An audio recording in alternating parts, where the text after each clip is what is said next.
Introduction à la sociologie générale de Guy Rocher est l'un de ces livres rares qui ont véritablement façonné une discipline.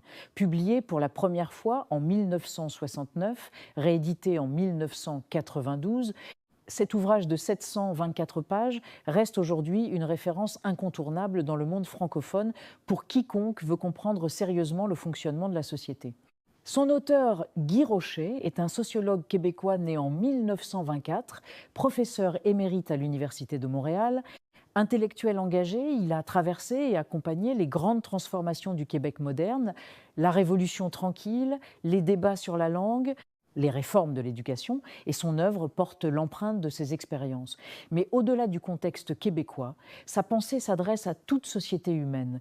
Le livre est structuré en 3 grandes parties qui forment un tout parfaitement cohérent.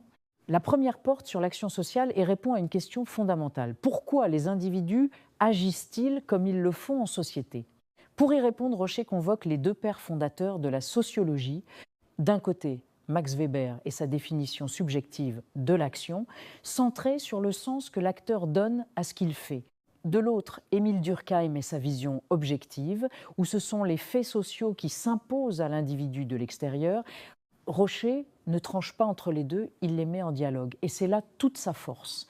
Il explore ensuite les normes, les valeurs, les rôles sociaux et les fondements symboliques et idéologiques qui guident nos comportements, souvent à notre insu. La deuxième partie s'intéresse à l'organisation sociale, c'est-à-dire à la manière dont les individus se regroupent et s'organisent collectivement. Groupes sociaux, institutions, classes, stratification, pouvoir. Rocher y analyse les structures invisibles qui ordonnent la vie collective et reproduisent les inégalités d'une génération à l'autre. La troisième partie, sans doute la plus saisissante, est consacrée au changement social.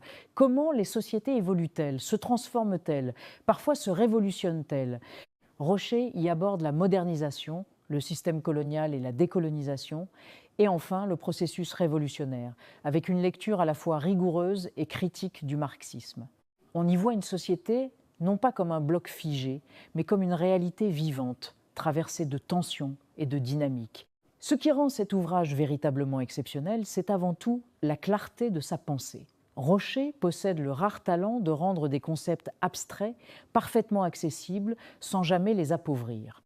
Il ne s'adresse pas à des spécialistes enfermés dans leur jargon, mais à tout lecteur sérieux qui veut comprendre le monde social dans sa profondeur.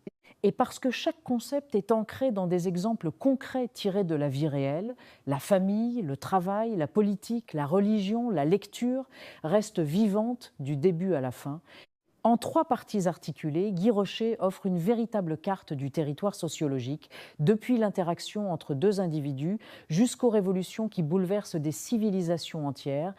Ce n'est pas un livre qui vous donne des réponses toutes faites, c'est un livre qui vous donne les outils pour poser les bonnes questions sur le monde qui vous entoure. Et c'est précisément pour cela qu'il n'a pas pris une ride.